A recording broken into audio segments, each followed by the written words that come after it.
যে আমরা দীর্ঘ 15-16 বছর লড়াই করেছি, তাই না? হাসিনার বিরুদ্ধে লড়াই করেছি তো। আপনাদের এখানে খুব কম লোক আছে যার বিরুদ্ধে মামলা হয় নাই, হয়েছে না? কোর্টে যেতে হয়েছে, এখানে মারা গেছে লোকে, এখানে আপনারা মামলায় কোর্টে যেতে অস্থির হয়ে গেছেন, সেই অবস্থাটার অবসান হয়েছে, তাই না? কিন্তু এই অবসানটা, এই সময়টাকে আমাদের ধরে রাখতে হবে। যদি আমরা একটা ভালো নির্বাচন করতে পারি, সে নির্বাচনের মধ্যে জনগণের প্রতিনিধিকে নিয়ে আসতে পারি, তাহলে আমাদের সমস্যার কিছু সমাধান হবে। প্রিয় বন্ধুগণ, আরেকটা কথা আমাদের মনে রাখতে হবে যে আজকে এই বিজয়কে, ছাত্র জনতার যে বিজয়, সেই বিজয়কে নস্যাৎ করার জন্য একটা মহল কাজ করছে অত্যন্ত সচেতন ভাবে। আমাদের মধ্যে আবার বিরোধ সৃষ্টি করার চেষ্টা করছে, আমাদের কিছু কিছু লোকের নামে বিভিন্ন রকম কথা বলে পত্র পত্রিকায় বিএনপির ভাবমূর্তি নষ্ট করার চেষ্টা করছে। এইখান থেকে সবাই বিরত থাকবেন।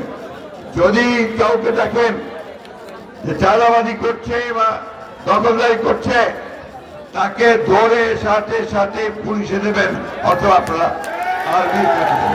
এই ব্যাপারে আমাদের কোনো রকমের কোনো সুপারিশ থাকবে না। আমরা পরিষ্কার, বিএনপির কোন লোক এটা করতে পারে না, আপনাদেরকে এটা প্রতিরোধ করতে হবে। বন্ধুগণ, এই কথাটা মেসেজটা খুব ক্লিয়ার। আমরা বন্যা দুর্গত মানুষের পাশে দাঁড়াতে এসেছি, আমরা দাঁড়াবো। আরেকটা কথা আমি বলতে চাই, নতুন সরকার মাত্র 20-22 দিন বয়স হয়েছে, একে আমাদের সময় দিতে হবে যে কে যেন একটা সুষ্ঠু নির্বাচন করার মতো পরিবেশ তৈরি করতে পারে, তাই না? আগে ভাগে বেশি কথা বলা ঠিক হবে না। সমস্ত রাজনৈতিক দলগুলোর সঙ্গে আলোচনা করে আমরা গিয়েছিলাম, আমরা বলেছি যে আলোচনা করে বসে সকলে যা চায় মানুষ, সেইভাবে একটা নির্বাচনের ব্যবস্থা করতে হবে। কিন্তু দ্রুত তার সঙ্গে জনগণের যে দাবি, জনগণের প্রতিনিধির হাতে ক্ষমতা তুলে দিতে হবে, জনগণের সরকারের হাতে ক্ষমতা দিতে হবে। শেষ করে দিচ্ছি, আপনারা ভালো আছেন তো? ভালো থাকবেন সবাই। আর আমাদের তারেক রহমান সাহেব হাতকে শক্তিশালী করবেন।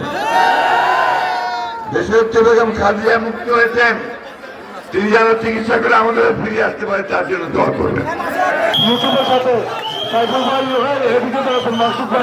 মাকসুদ ভাই আমার দিকে দেখেন, স্বেচ্ছাসেবক দল নেতা মাকসুদ ভাই, মাকসুদ ভাই, মাকসুদ ভাই, আপনারা 5-6 জন লোক দিয়ে খাদ্য সামগ্রীগুলো এখানে ভিতরে নিয়ে এসে দেন।